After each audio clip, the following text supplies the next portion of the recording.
All right, so I will either post that or show it to you tomorrow. We can kind of check it, make sure you're in good shape at this point on that first half of material through 12.5. Anybody have a particular question right now they want to ask?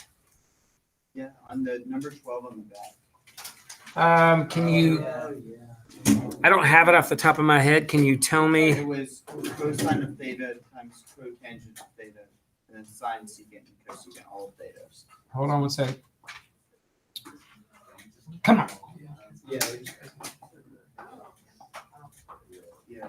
I mean, Okay, what is it? so it's cosine of theta times cotangent of theta times sine of theta times secant of theta times cosecant. So everything with Tangent. Okay, so I guess one more time. You said cosine of theta, cotangent of theta, sine of theta, secant of theta, and then cosecant. Okay, guys, if you ever see something like this is your first introduction to a trig identity. It is a big expression that can be simplified. Now, normally when you think simplified, you think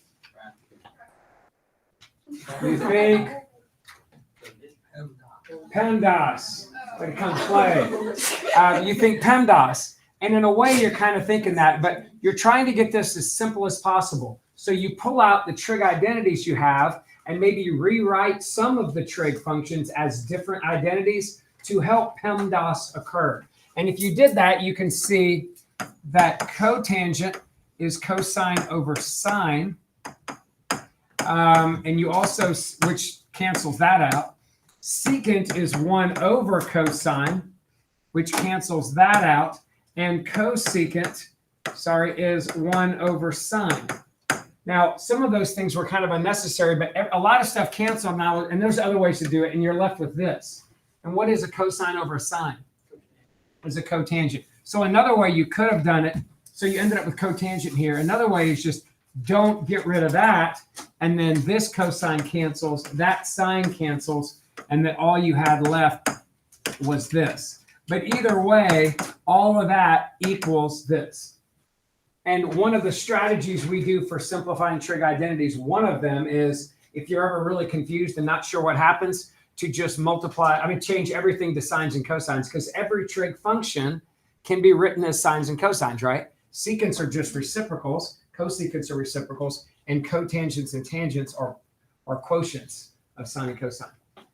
And another way you could do it is just to look at this and go, wait a minute, I know that secant is a reciprocal with cosine. Reciprocals, when they multiply them, give me what? 1. I know that sine and cosecant are reciprocals, and reciprocals, when you multiply, give you 1. So all you have left is that.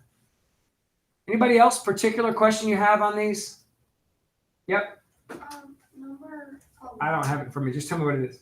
It's if tangent of theta equals negative 8 over 15 and cosine of theta is greater than 0, then the sine of theta is what? Okay, so what am I telling you here? I'm giving you 2 of the sides. And then what does the negative tell you? Where's tangent negative? It's negative at the opposite side. In the second and the fourth, right? Because all students take is tangent. Tangent's positive in the first and the third. So the second and the fourth, it would be negative. So this is telling me that I would have a triangle there, or I would have a triangle there. Those would be my angles, because tangent is negative here and here. However, this says that cosine's positive. Cosine of an angle positive. Where is cosine positive? All students take classes here and here. So if cotangent is positive here and here, tangent's negative there and there, what's the only place these could both be true? Down there in the fourth, right? So this tells me this thing must be in the fourth quadrant. So if it's in the fourth quadrant, then I go, all right, if my angle is over here, then I'm going to use these as my sides. Opposite over adjacent, right? That would have to be the negative one. Little Pythagorean theorem action would give me what? 17 if you know your triples. If you don't know your triples, the r squared is the square root of 289, right? So I have my sides now. Now that I have it, what do I know? Sine is negative 8/17. So would the theta be in like where like the Technically, the theta is that, okay. but I can think about it like this because these two angles are what? Coterminal. And if they're coterminal angles, the trig functions of them would be the same, even though the angles are different. You could also think kind of like it's a reference angle, except the fact that I'm using a -8 makes it not a first quadrant. But again, the angle is really that angle. Or you could argue that angle right there. But you can think about them as the same because they're coterminal. Are y'all seeing this? A lot of people will miss this question because they'll do this. Tangent of the angle is 8/15, and they figure this thing out, and they go, sine of that's 8/17, and then you miss it. And when I look at that, I'm like, this is a complete disregard to this and that. Those little things like that are giving you information. Yep. So I did it exactly like you did, but instead I figured out that because it was negative, I put the theta in the top right in between the 17 and the 8. And I used, because it said the tangent of 8/15 was negative, I knew one of those two would be negative 8/15. And then it said cosine was positive, so I realized the opposite would be the positive and the 8 would be negative. But you still drew it like that? Yeah. Why not just do this? Because I didn't think about it that way. Oh. Well, you did. Yeah. You did think about it because you literally were doing that. So my thinking is draw it that way and you have less a chance for error because your thinking was great going, okay, that means that one of these is negative, but cosine, if it's positive, it couldn't be. You're literally thinking through the process. Try to channel that into a picture that acknowledges that, and then you'll cut down on errors. It'll be more natural to go, oh yeah, you won't even have to think about, oh, which one's the negative. You're like, oh, I'm going down. Yeah, because this is not only giving you sides, but it's giving you quadrants. Right? This is telling you negative, second and fourth. This is telling you positive, first and fourth. Must be the fourth. That's the only way they could both be true. Is that making sense? All right, we're going to do today everyone's favorite, the law of cosines. We're doing law of cosines first? So there are two laws, the law of cosines and the law of sines, that help us solve triangles when they're not right triangles. Y'all with me? Now, if they are right triangles, like if you do have a right triangle, what happens is that part of law of cosines, the cosine of that 90 is 1, right? Because it'd be cosine of 180. If there was a right triangle, you would see that the cosine part cancels out and goes away, and you're left with the Pythagorean theorem. All right, but this is for angles that aren't right triangles. So I'm going to draw a picture and kind of prove this to you. You do not have to prove this on a test, but I kind of wanted you to see why this works the way it is. So let's just say we label this as point C, point A, point B, and that's completely arbitrary. I could have done it anyway. And because of that, if we call that angle A and angle C and angle B, this would be side A, this would be side B, this would be side C. But I don't want to clutter it up too much. But I am going to put in side A, side B, side C. Now, right off the top of your head, what if I asked you to find the distance? I don't want to do that.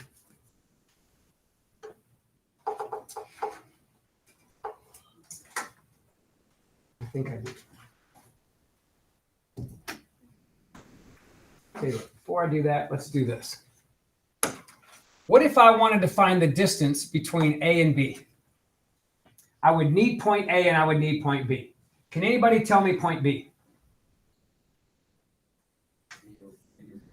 A0. Why do you know that? Because I'm moving over A, up nothing. Now, can anybody tell me point A?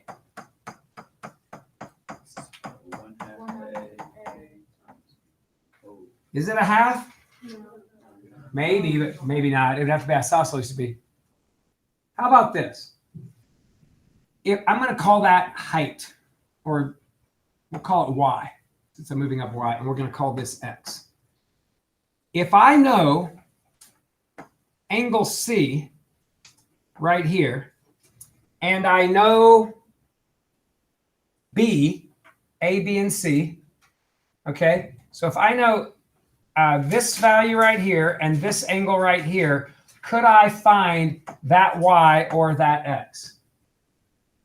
How? Let me make that clear to you. So if I know this B and I know that C, could I find this x and this y? How? Okay, so I could say the sine of C would be what?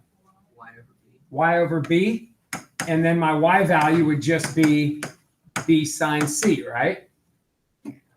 And then I could say cosine of C is x over B, and therefore x is B cosine C. So my point up here at A is B cosine C, comma, B sine C. Do y'all see that? So this point is x, y, which is B cosine C, B sine C.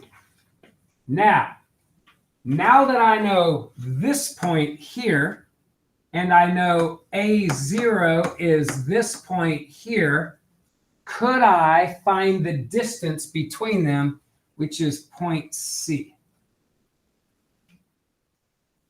How do you find distance between 2 points? The distance formula? Okay, so is the distance formula, I'm going to get rid of this top part. Is the distance formula, which would be side C, right? Is the distance formula x2 minus x1 squared plus y2 minus y1 squared? Do y'all remember that? And since my distance is side C, couldn't I say the distance is x2, let's go, B cosine C, it's going to look ugly, but just work with me, minus x1, which is A, parentheses squared, and then y2, B sine C, minus 0 squared. Would that make sense? Now, I want to clean this up as much as I possibly can using algebra and one trig identity that you probably should know by now. So let's check it out. I'm going to get rid of this point right here because it's in my way. All right, first thing I'm going to do is I really don't like the square root in there. So I'm going to square both sides. And when I square both sides, this gives me a C squared, and it gives me just B cosine C minus A squared plus, and by the way, the zero's not really there. So couldn't I just say that's B squared sine squared C? Remember how we square the sine? We put the little 2 inside there. It's just the form that we use when we square a trig function. Now, how do I square this thing? How do I square a binomial? We square the first, square the last, and then for the middle term, we go first times last times 2. So here we go. C squared equals square the first part, B squared cosine squared C. That times 2 gives me minus 2AB cosine C. And then I square the last, which is A squared. And then I bring down the rest of that junk. Again, you do not have to know how to do this. I'm just showing you where it came from, so you will actually believe I didn't conjure it out of thin air. Now, look at what I'm underlining right here. What would happen if those two things I underlined, if I were to factor out a B squared out of them, what would I have left? I'm just looking at the two underlined things. And I'm going to bring the other stuff down. If I factor a B squared out, don't I have a B squared with a cosine squared C plus sine squared C? What's cosine squared plus C plus sine squared C? the Pythagorean identity. What's cosine squared of an angle plus sine squared of an angle? 1. All that's equal to 1. So all of that can be replaced with a 1. 1 times b squared is b squared. I'm going to drop that b squared there. I'm going to swing that b squared out front just because it looks prettier and more alphabetical. And then I'm going to drop down that minus 2ab cosine c. And that is your law of cosines. Now, do you think I would get a different law of cosines if instead of labeling these CAB, I labeled them like ABC or BCA? It'd be the same thing, but the variables would be in different places. What do you think would be the same? If that c squared out front, what if that were an a squared? What do you think would change? At the very end, it'd be an The very end, I'd have an a based on this pattern. And then what would these things in here be? B squared. The other two letters, b squared plus c squared minus 2bc times cosine a. And if that were a b squared out front, you'd have a squared c squared minus 2ac cosine of b. And those are the law of cosines. There are 3 of them, but they really are all just the same thing, but just different letters. Now I want you to look at that law. What happens when the angle is 90? What happens when angle C is 90? What's cosine of 90? It's 1, right? I'm sorry. What happens when angle C is when cosine of 90 is 0, not 1. Cosine of 90 is straight up, right? 0, 1. It's 0. So what happens to all that when C is 90? 0. So for right triangles, what happens? I just have the Pythagorean theorem. But without right triangles, I have something that I can actually use to solve. So let's take a little closer look at law of cosines, and I'm going to get rid of all this. So really, at this point, all you need to know is how to do law of cosines. And so I'm going to take a look at these. Now, I want you to give me, remember, this is for non-right triangles. You can use this on right triangles, like I just mentioned, but when you do, when you have a 90-degree angle in there, all that goes away because the cosine of 90 is 0. Now, when do you think, and you remember these kind of things, when you have triangles, you are given all kinds of situations when you're dealt with triangles, okay? Sometimes you're given all 3 sides. What do we call this when I give you all 3 sides? Side, side, side. Side, side, sides. If I'm looking for angles, this works really great. Because look, on side, side, side, I know all the little letters, don't I? And I can solve for an angle. And all I got to do to find angle B is do it again if I wanted to. Although I like using law of sines, but that's for another day. Another situation that's great right here is what happens if I give you a side connected to an angle, connected to a side. What do we call that? Side angle side. Side angle side also works great because check it out. With side angle side, I'll do that in a different letter. Side angle side, I would know, for instance, I'll tell you what, let's do it with this one, with b squared.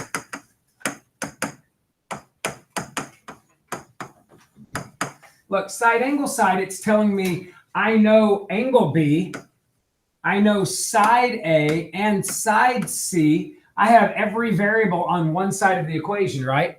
Pretty easy to solve for side B. Now, the other situations aren't as helpful. For instance, and they're pretty obvious that they're not helpful. What do you call this when you have an angle, like angle B, connected to a side, connected to another angle? Angle side angle? Angle side angle, how would I even begin to fit 2 angles? And technically, if you know 2, what do you know? You know the third, you should subtract them from 180. if I know all the angles, how do I even fit them in there?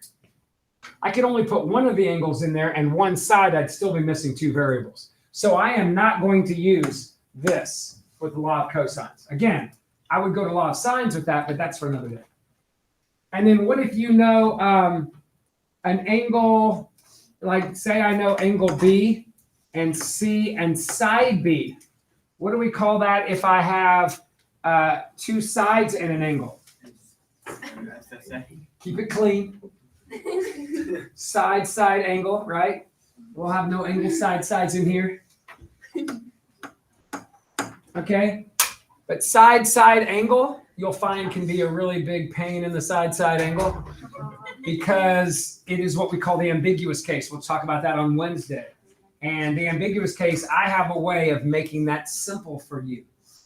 Okay? After years and years of not making it simple for my young students who had to fight through my notes. But I have a way of using what you already know about common sense, and I can consolidate that into one situation where it's not overly clear, and you'll have a plan. We'll talk about that Wednesday. We might even get into it tomorrow. But the point is right here, think about what would happen if I tried to put this in here. All right, so I am not going to do this with law of sines, but I'm just going to show you. So let's just say I had b squared, a squared, c squared minus 2ac cosine b. So if I went to plug stuff in from this situation, I would know this. I would know my c's, right? And I would know my b's. What am I missing? Now keep in mind that the angle I give you is probably not going to be pretty. I take the unit circle, please.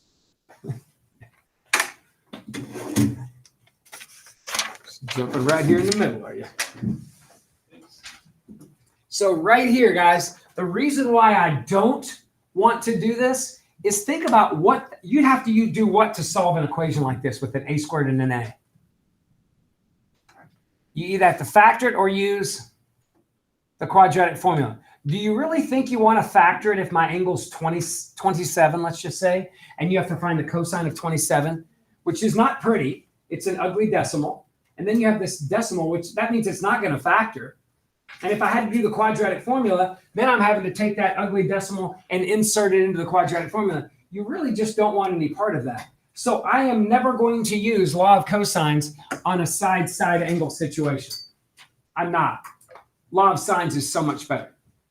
And am I missing one? Angle.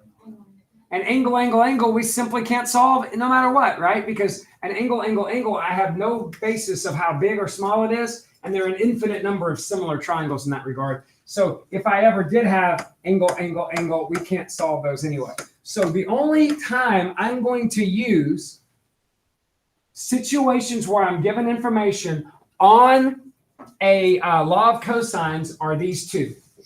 Now I will say this. As soon as I find some information, you could then switch back to law of cosines. And a lot of people do that. Switch back to law of sines. And a lot of people do that, but I would hesitate to do that unless you really know what you're talking about, which you will in a couple days. Because sometimes you'll begin law of cosine situation, you'll find something, and then when you go back to use law of cosines, when you go back to use law of sines, because people think it's easier, you put yourself in an ambiguous situation, which is bad. A lot of that may not make any sense to you now, but it will later. But here's one solid truth that you have. Law of cosines is like a faithful dog, okay? It's not like a cat that's finicky and that sometimes turns on you and scratches you in the face. I'm not saying dogs don't do that, but anyway.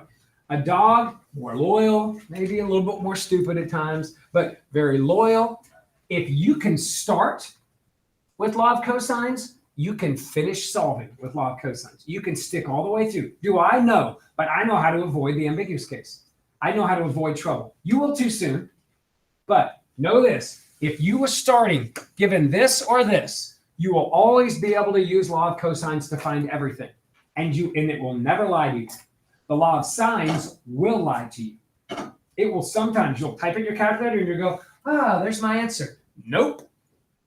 Then you have to use that answer to think about what the real answer is. and it has to do with the inverse sine being defined from negative 90 to 90, like we mentioned earlier. And that means it literally cannot find angles bigger than 90. That wasn't a problem with right triangles, but it can be a problem now. All right, thanks. But law of cosines, the inverse cosine is defined between 0 and 180, which is perfect for triangles because no angles are bigger than 180. So it will never lie. So law of cosines is safe for you, but I will say, if you know your stuff, you can use law of sines. You could just use it to avoid trouble. So I'm going to give you a couple of situations where we would use law of cosines. It's not a big deal. You'll probably run into a word problem or two, maybe with this kind of stuff. But let's take a look at how we could use law of cosines. Oh, and by the way, I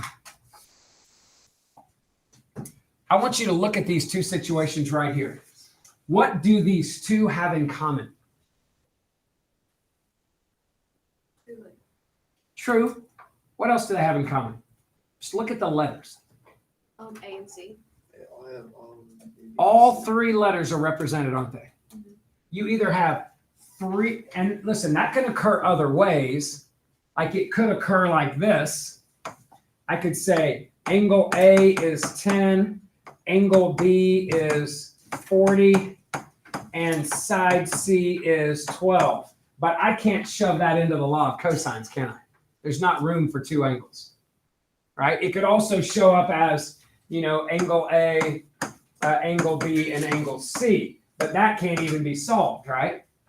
So of the times, if you are given a situation where all three letters are represented, unlike like this, angle, side, angle, that's this. They're all represented, but I can't get two angles in the formula, right? But look at this, side, angle, side. B is represented twice with one C. There's not an A there. So if you look up and you go, wait, it's easier just to remember SSS and SAS. But be careful because sometimes I'll give people this information. I'll go A is 10, B is 12, and angle C is 15 degrees. And they'll go, oh yeah, side, angle. But is that a side, angle? I know I wrote it out, side first, side second, angle third, but that doesn't make it a side angle. I mean, think about this. If I were to draw this triangle right here, say this is A and this is B and this is C. If I know side A and I know side B, I don't know why I wrote that like that. Angle C equals. Angle C would have to be that, wouldn't it? You with me? If I gave you side, and angle C is 15, you can see that's not side, angle. That's side connected to angle connected to side. That's side, angle, side. So I think knowing that, wait a minute, all three letters were represented and I can fit it in this formula, sometimes is a nicer plan to recognizing, oh yeah, I can use that. So let me give you two examples like this, and I think that's probably all you'll need. Here's one. What if side A is 10, side B, tell you what, side C is 15, and angle B is 84 degrees. And my question is to solve the triangle. Can you use law of cosines in this situation? Yes.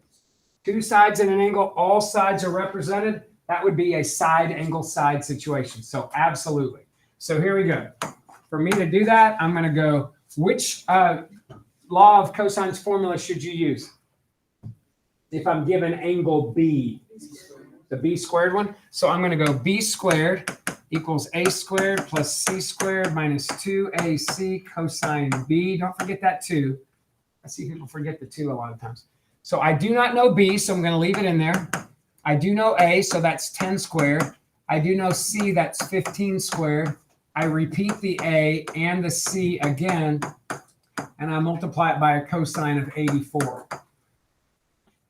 Guys, you can literally type this in as one long strand, and your calculator will understand order of operations.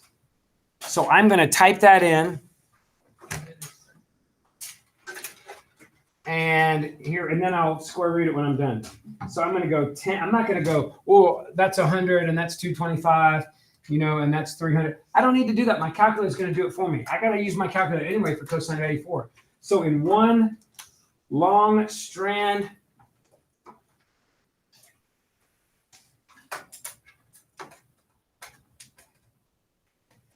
times the cosine of 84, making sure I'm in degrees.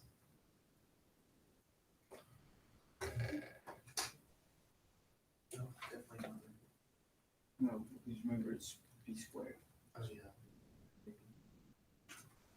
I get all of that on the left. I get 293.6416, blah, blah, blah, right? And then I square root both sides, which, listen, you could square root to start and do it in one step. And when I square root, when I control square root my answer, everybody knows how to do the square root of an answer? You do. Your answer is right over the negative sign down there under the 3. So you pull up the square root and then just insert the answer in there. If you do answer, we'll always pick the last thing that was calculated. You can also go up with your arrow. Hey, you can go up with your arrow until it's highlighted and hit enter, and it'll pull down even something from way up. You can go up there and grab it and pull it down. And the more you use these inspires, I see a lot more inspires, the better off you're going to be with them. They're really great. So that gives me what? 73 or 17.14. And we're going to round that. But keep in mind, if I ever use B again, I'm going to use the 17.13597 version. I'm not going to use the rounded version. Now, how would I use this now? Now I know all 3 sides. How would I use this to find another angle? You have to set it up. If I'm sticking with law of cosines. Set it up for like you could do A and then. Okay, so I would have to pull out a different law of cosines, say this one. And then I could solve for angle A, right? And now that I know all my sides, I should be in good shape. So I plug the A in there. And the B, I'm going to write 17.13 ... just to kind of show that I'm using the exact value, right? And then your C was 15, so 15 squared minus 2 times, again, 17.13, but I'm using that exact value times 15 times cosine of A. Now this part's a little trickier because to get A by itself, what do I have to do? Just to get that whole term. Can I do this? Can I take that squared plus that squared minus 2 times that and go ahead and find that first? No. Let me make it more clear to you. What if I gave you this? Could I go 3 plus 2 minus 4 is 1? No. It's very clear that you can't do that here, right? But a lot of people will do that and miss this. On this, you can add the 3 and the 2 together, but PEMDAS says you can't subtract before you multiply. And I can't multiply because I don't know A. But I can take this 5 and subtract it over and then do what with the negative 4? Divide it away. So that's what I have to do here. I have to take this 10 squared, subtract that 17.13 blah, blah, blah squared, subtract that 15 squared, and that will move those 2 things over. And then what do I do to get rid of this thing? I divide by negative 2 times 17.13 blah, blah, blah times 15. That is going to give me the cosine. Are you seeing this? Say something if you're not. Now, I want you with your calculator. I have a fraction button. Does everybody know the fraction button on your Inspire is above the division sign? The division sign. All right? So I can go second fraction or control fraction. So I have this nice fraction button. And I can go 10 squared. And if you don't have that, guys, my advice for you, if you do not have an Inspire, is to go ahead and go 10 squared minus this squared minus that squared and get that answer. Okay? And then go divided by and put a big parentheses and go negative 2 times that times that. How do you think it's like when I did? Oh, it just doesn't have the 15. So- Yes. So watch what I'm going to do. I hit 10 squared, and now I'm going to go minus, and I want the 17.13, which is my answer, right? So I'm going to go control answer and then square that. And then I'm going to go minus 15 squared. And then I'm going to arrow down to get to the bottom part of the fraction. And I'm going to do -2. Do y'all know the difference between a negative and a minus? The negative is down there below the 3. The minus is when you're subtracting. So, and I don't know why they do that. It's annoying. But -2 times, and I'm going to do control answer again, times 15. So this is what it looks like on my screen. If you have the Inspire, and if you don't, again, do these separately. But just tell me if you get the exact answer. This is what your screen would look like. So literally, your screen should look like this. Does it?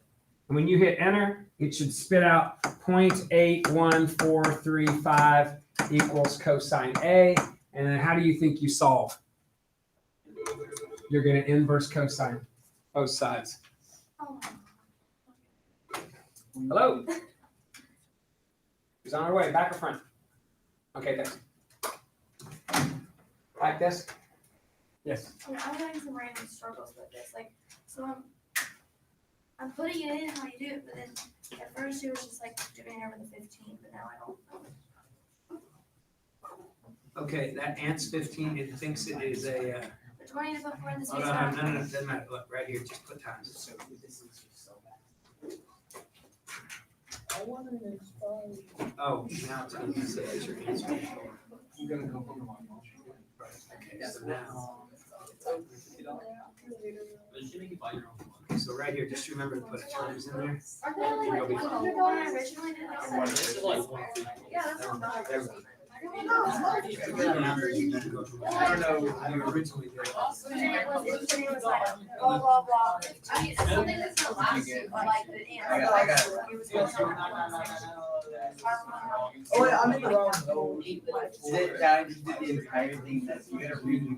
No, just the inverse. When you do it, Oh, just do the, just put a times between -2 and answer. I mean, between answer and 15.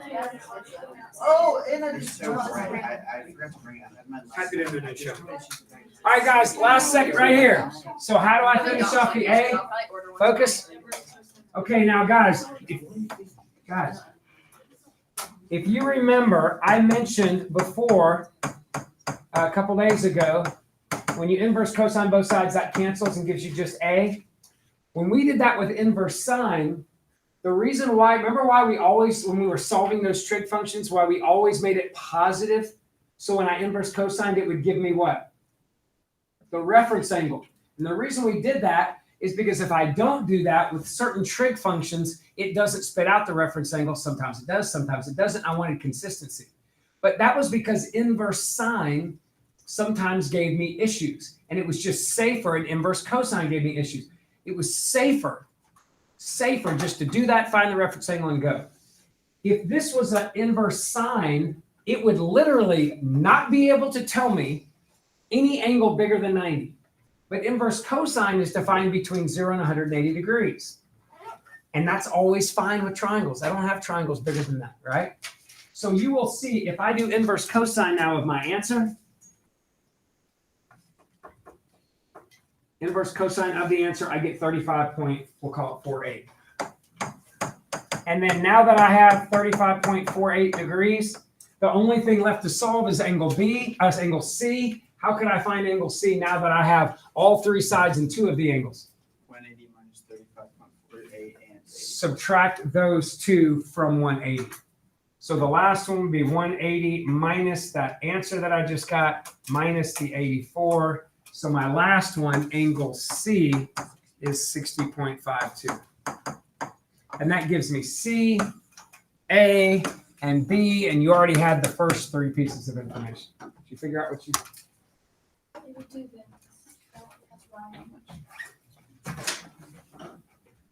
Don't do that. Well, I put it. No, do one big fraction. So then No, hold on. You can... If you do this, and you hit enter, you'll get an answer. That's the numerator. You could just say control fraction, put that answer in the numerator, and then just type the bottom part in. I said the other kind of got it. I'm just doing it all at one time. Oh, yeah, 100%. You need to do this. Fraction front button from the very beginning. Fraction button from the very beginning. Then type it in. Oh. Hey guys, This is only. I started, the bell's about to ring. Notice that I started you out with what? Side, angle, side. So you had to plug in two of the sides and the angle and figure out that. But once I had all three sides, then I took the approach of what? Side, side, side, and I plugged the three sides in and found the missing angle. If it goes the other way, if I give you side, angle, side, start with side, angle, side situation, find the missing side, then go to side, side, side thinking. But it's going to be one or the other. You're either going to have, think about it, you're either going to have all of the sides and the angle, and you're solving for the missing one, or you're going to have all,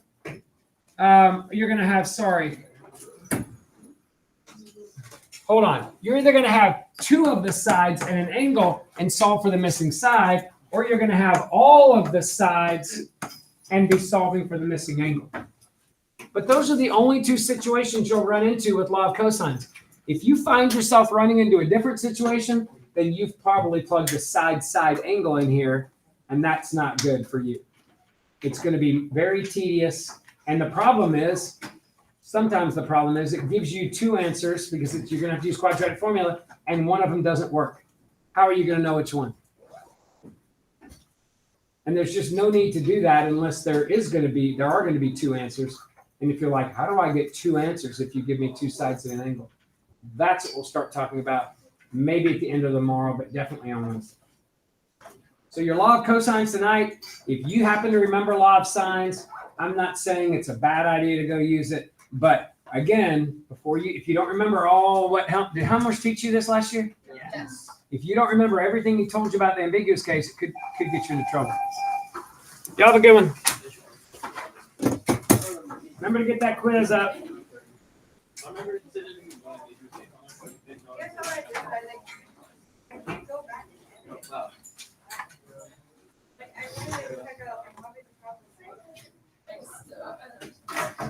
Oh my god.